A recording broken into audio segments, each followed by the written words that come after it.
Questions to the Prime Minister. Mr Gordon Henderson. Question number 1, Mr Speaker. The Prime Minister.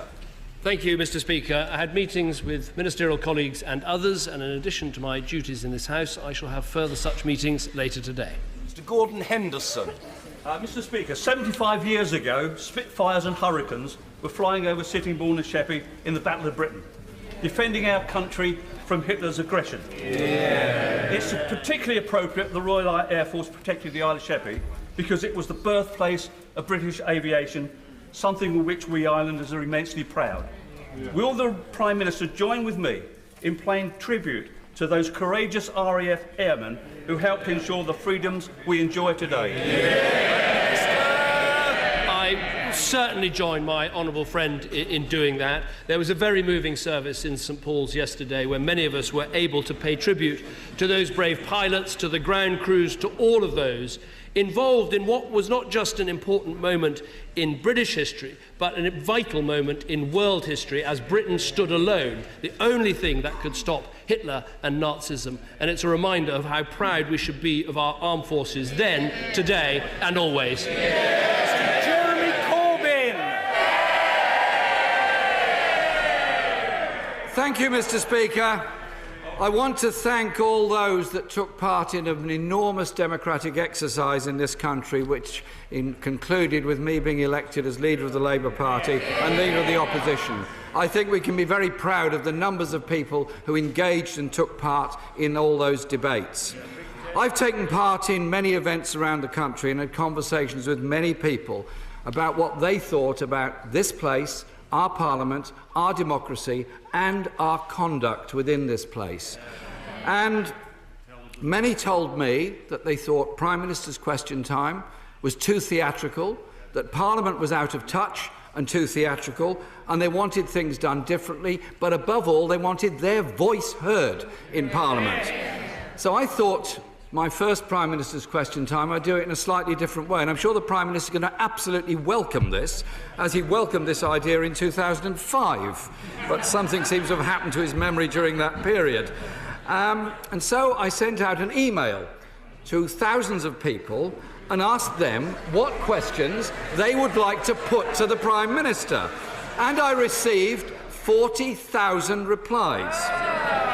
Now, there isn't time to ask 40,000 questions today, and our rules limit us to 6. And so I would like to start with the first one, which is about housing. 2,500 people emailed me about the housing crisis in this country.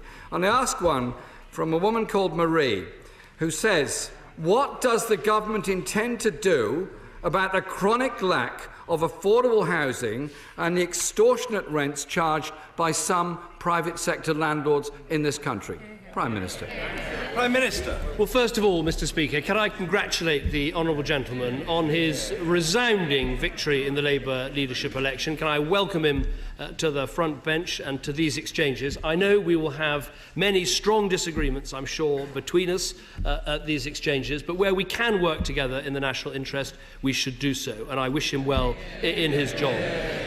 If we are able to change Prime Minister's questions and to make it a more genuine exercise in asking questions and answering questions, no one would be more delighted than me. I felt last week where we discussed a substantial issue with substantial questions and proper answers was good for our House, good for our democracy, and so I welcome it. Now let me answer very directly Marie's question, because we do need to see more affordable housing in our country. We delivered 260,000 affordable housing units in the last Parliament. We built more council houses in our country than in the 13 previous years had been managed, but I recognise much more needs to be done. That means carrying on with our reform of the planning system. It means encouraging the building industry to come up with innovative schemes like starter homes. But above all, it means continuing to support the aspirations of people to be able to afford their own home, which is where Help to Buy and schemes like that come in. But I'd say to the honourable gentleman, we won't get Britain building unless we keep our economy going. Jeremy Corbyn.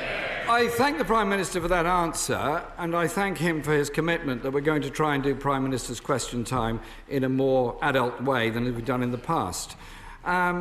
The effects of government policy on housing are obviously enormous, and the decision made to cut, for example, 1% of the rent levels in councils and in housing associations without thinking about the funding issues that those authorities face is a serious one. I've got a question from Stephen, who works for a housing association, who says that the cut in rents will mean that the company he works for will lose 150 jobs by next March because of the loss of funding of that housing association to carry on with the repairs.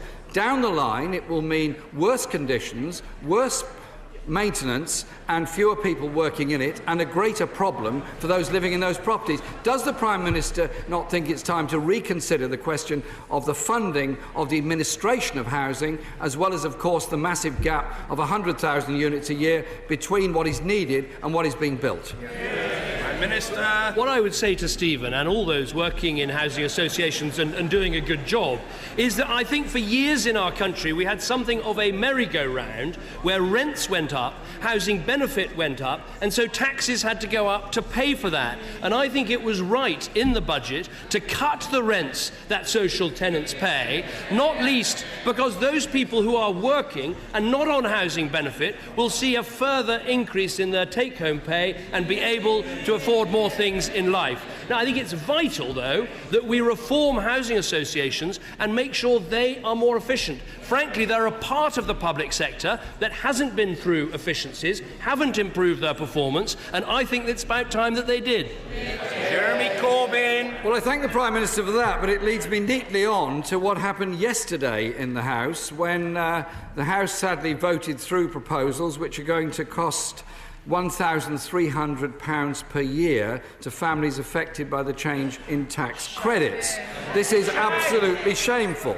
I had more than 1,000 questions on tax credits.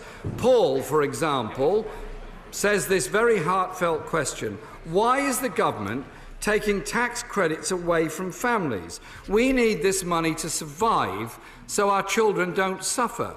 Paying rent and council tax on a low income doesn't leave you much.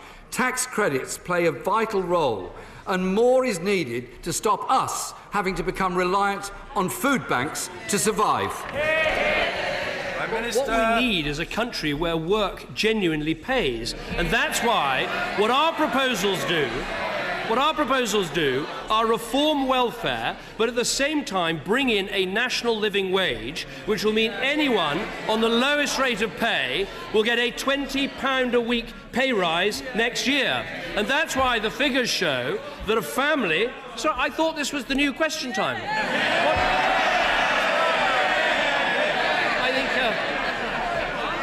I'm not sure the message has fully got home. I don't want to blind the House with statistics, but I just give you these two. One, a family with someone on minimum wage, after all our changes, will be £2,400 better off. Second statistic, and I think this is really important. If you look at what happened between 1998 and 2009, in-work poverty went up by 20% at the same time as in-work benefits went from 6 billion to 28 billion. The old way of doing things isn't working, and we shouldn't go back to it. What we've got to do is tackle the causes of poverty, get people back to work, improve our schools, improve childcare. Those are the ways we can create an economy where work pays and everyone's better off.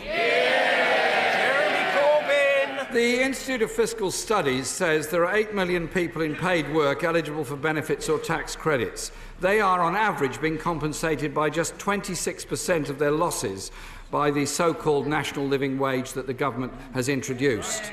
And so I ask a question from Claire, who says this: how is changing the thresholds of entitlement for tax credits going to help hard-working people or families? I work part-time. My husband works full-time, earning £25,000. They have 5 children. This decrease in tax credits will see our income plummet. They ask a simple question: how is this fair?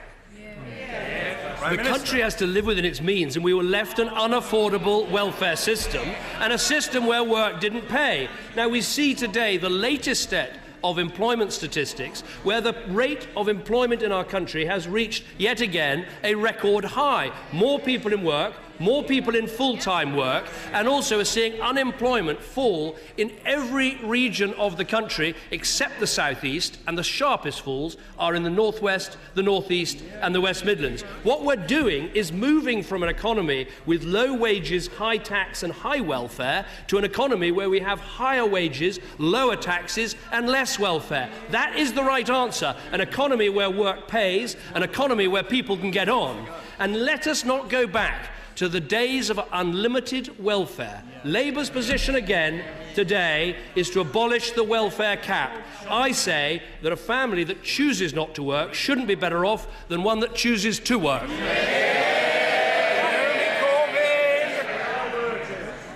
Many people don't have that choice. Many people live in a very difficult situation and rely on the welfare state in order to survive. Surely all of us have a responsibility to make sure people can live properly and decently in modern Britain. That is surely a decent civil thing to do. I received over 1,000 questions on the situation facing our mental health services and people that suffer from mental health conditions. This is a very, very serious situation across the whole country, and I want to put to the Prime Minister a question that was put to me quite simply from Gail. Do you think it's acceptable that the mental health services in this country are on their knees at the present time? Prime Minister. Well, as I mentioned before the first question, there will be areas where we can work together, and I believe this is one of them. We do need to do more to increase mental health services in our country. We've made some important steps forward in recent years. Mental health and physical health now have parity in the NHS constitution. We've introduced for the first time waiting time targets for mental health services, so they're not seen as a Cinderella service. And of course, we've made the commitment, a commitment that I hope he will back, undoing previous Labour policy. We've backed the Stevens plan for an extra £8 billion into the NHS in this Parliament, which can help to fund better mental health services, among other things. There are problems in some mental health services, and it's right we make that commitment. But I make this one point to him. We will not have a strong NHS unless we have a strong economy. And if the Labour Party is going to go down the route of unlimited spending, unlimited borrowing, unlimited tax rates, printing money, they will wreck the economic security of our country and the family security of every family in our country. We won't be able to afford a strong NHS without a strong economy.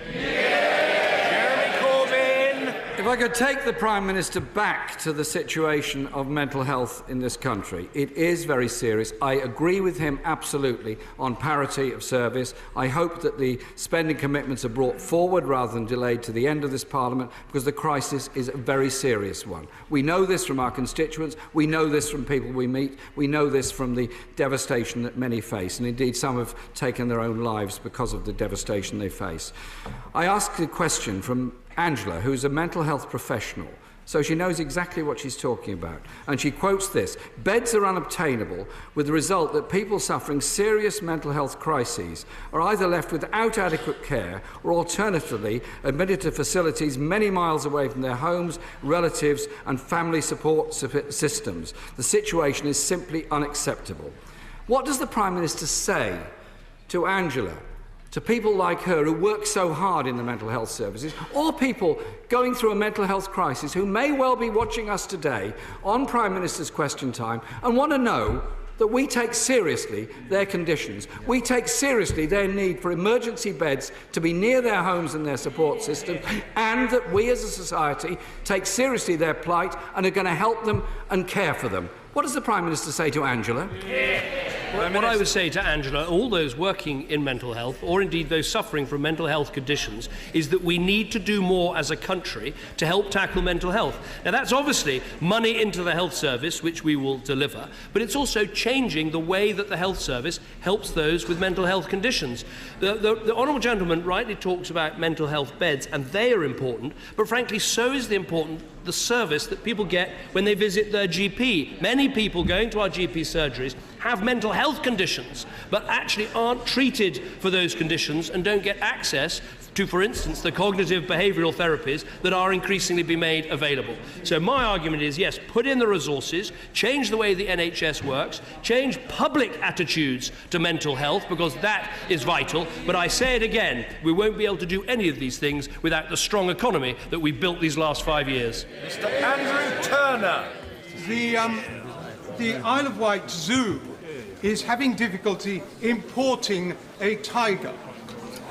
She was firstly cruelly treated in a circus and now has been kept in isolation for nearly 2 years, despite Belgium being wholly free from rabies. Will my right honourable friend assist in breaking through this bureaucratic logjam? I will certainly do anything I can to help my honourable friend. Tiger. I think the House wants to hear about the tiger. Let's hear about it. I do want to hear about the tiger. And the point is this, we will help with the DEFRA Animal and Plant Health Agency, because they are the ones working on this. I had a constituency case exactly like this, with the Cotswold Wildlife Park wanting to bring in a rhino, and I intervened, and I'm delighted to say the Cotswold Wildlife Park named the rhino Nancy in honour of my daughter. And Nancy has been breeding ever since she arrived in Burford, and I hope that this tiger is also as effective. Mr. Angus Robertson. May I begin by congratulating the new leader of the Labour Party. We in the SNP look forward to working with him in opposing Tory austerity. We hope the Labour MPs will join him and us in opposing Trident when that comes. 1 year ago today, Mr. Speaker, 1 year ago today, to the day, the Prime Minister made a vow to the people of Scotland. Promises were made to deliver home rule and as near to federalism as possible. However, former Prime Minister Gordon Brown now says that the UK government is, and I quote, falling short on the delivery of the recommendations of the Smith Commission on Scottish devolution. When will the Prime Minister deliver on the promises that he made to the people of Scotland? We have delivered on all of the promises that we made. We said we would introduce a Scotland Bill. We introduced a Scotland Bill. We said unprecedented devolution on taxes. There's been unprecedented devolution on taxes. We said that we'd provide those welfare powers. We've given those welfare powers. The question is now for the SNP.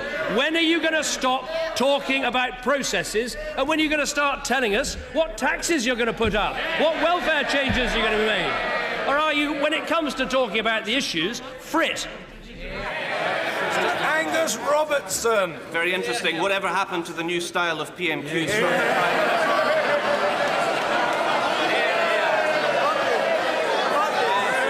Minister? So, Mr. Speaker, one of the architects of the vow says it's not being fully delivered, as does the Scottish Trade Union Congress, the Scottish Council on Voluntary Organisations, Carers Scotland, Enable Scotland. They say that not enough welfare powers are being devolved. Only 9% of people in Scotland believe the vow has been delivered. Not one single amendment has been accepted by the government in the Scotland Bill. Mr. Speaker, Tory bluster and condescension will not go down well in Scotland. So for a second time, may I ask the Prime Minister, in his new style of answering in Prime Minister's questions, when will he deliver on the promises that were made to the people of Scotland? Obviously, it's going to get a bit of getting used to, but let me try and answer him very calmly. What I noticed from his question is that he hasn't given me one single example of where the vow wasn't delivered. If he can point to a tax we promised to devolve but haven't devolved, I would accept it. If he can point to a welfare change we promised to devolve but didn't devolve, I would accept it. He hasn't done those things. All he is doing is continuing an argument about process because he doesn't want to talk about the substance. You give me a list, he should give me a list of the things that were promised and weren't delivered, then we can have a very reasonable conversation. Until then, it is all bluster from the SNP. Again. Mr. Speaker, the Prime Minister has a lot to be pleased with Corby for, and that's Corby, not Corbyn.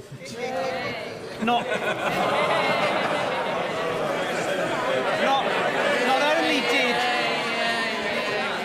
only did Corby help him back into number 10, but it also gave to him and the world the DVD case, which was first designed and first produced in the town. This week, we continue that entrepreneurial spirit with our bid for a new enterprise zone being submitted.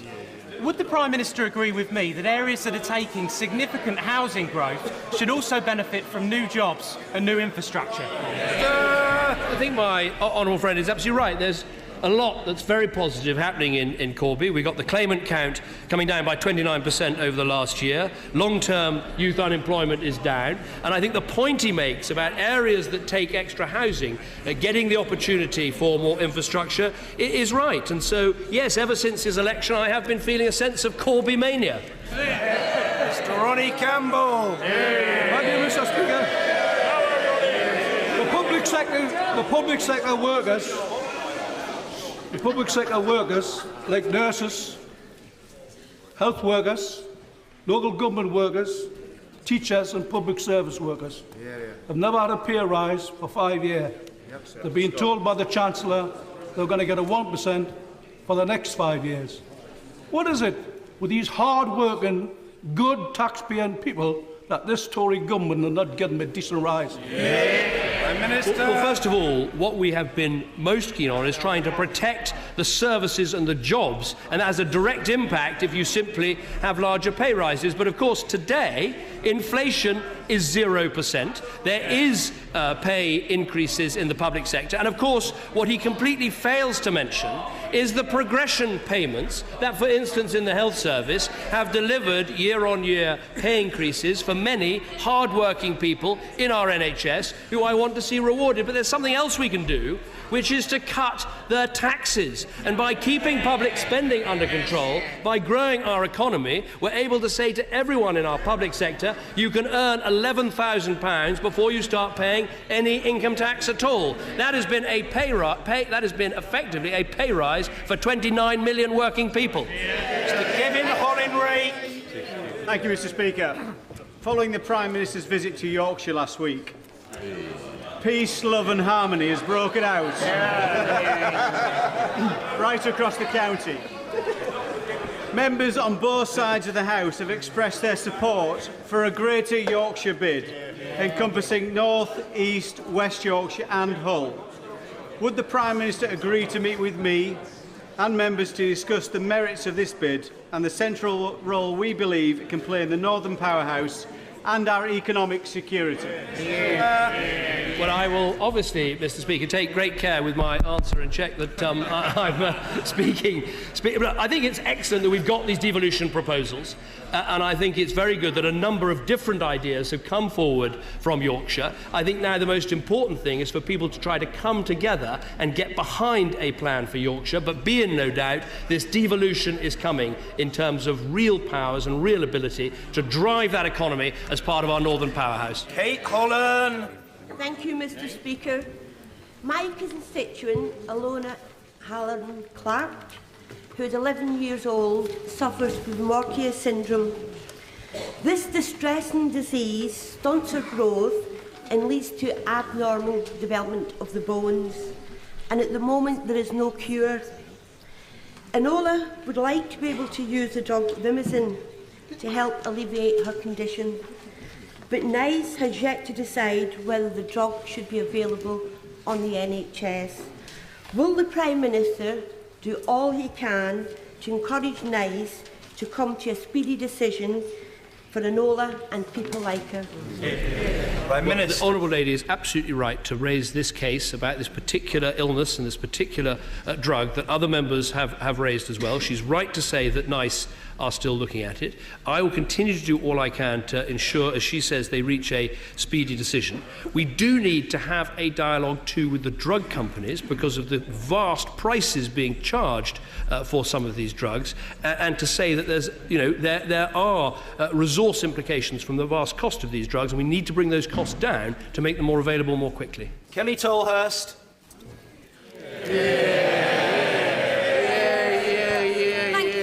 Speaker. After a CQC inspection at Medway Hospital, a 2-day diversion of ambulances has been put in place starting this morning. Can the Prime Minister assure me that all will be done to turn things around at our hospital so my constituents can have a fully functioning A&E swiftly and urgently? Minister. Well, I well remember discussing this with my honourable friend, because obviously our hospital has faced difficulties, but what we've done in these circumstances, instead of trying to push that under the carpet, is to send in a team to turn it round and improve its performance, and more work needs to be done. But the pledge I can make is we'll continue investing in that hospital, we'll continue working on that hospital to make sure it can provide the service that her constituents deserve. Daniel Zeichner. Mr. Speaker, at the general election, the Prime Minister promised an extra £8 billion a year for the National Health Service. This week, the Chief Executive of one of our leading hospitals in the country, Adam Brooks Hospital, which serves my constituents of Cambridge, resigned, not least because of the financial crisis that's engulfing our health service, as indicated by the King's Fund yesterday. How much more damage has to be done to the NHS before the Prime Minister coughs up? Minister. The danger of introducing too much politics into this answer, he mentioned the general election. At the general election, our party stood on the proposal of £8 billion more into the NHS, effectively £10 billion more into the NHS, and we've set out where every penny piece of that is coming from. At that election, the Labour Party did not support an extra £8 billion into the NHS. They did not back the Stevens plan. The truth is, if you want proper reform for a 7-day NHS and the resources that go with a successful NHS, it is the Conservative Party that will deliver. Thank you, Mr. Speaker. In a world in which we have a nuclear North Korea, a rampant and aggressive Russia, and the pure evil of the so-called Islamic State, would the Prime Minister agree with me that to protect our security and way of life, we simply must have an independent nuclear deterrent?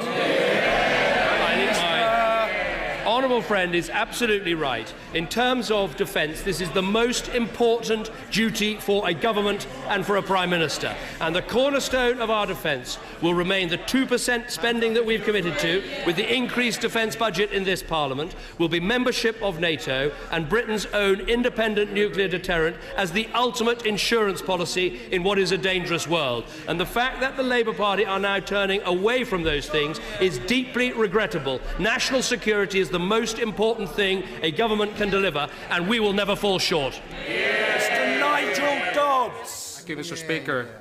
The plaques at the entrance door to this chamber in memory of Erin Eve, Robert Bradford, Ian Gow, Sir Anthony Berry, serving members of this House murdered by terrorists as they stood up for democracy and the British way of life. They're a reminder of the savagery and brutality of terrorism, as are the gravestones and the headstones in Northern Ireland and right across this land. The opposition leader has appointed a shadow chancellor who believes terrorists should be honoured for their bravery. Will the Prime Minister join with all of us on all sides of this House in denouncing that sentiment and standing with us on behalf of the innocent victims and for the bravery of our armed forces who stood against the terrorists?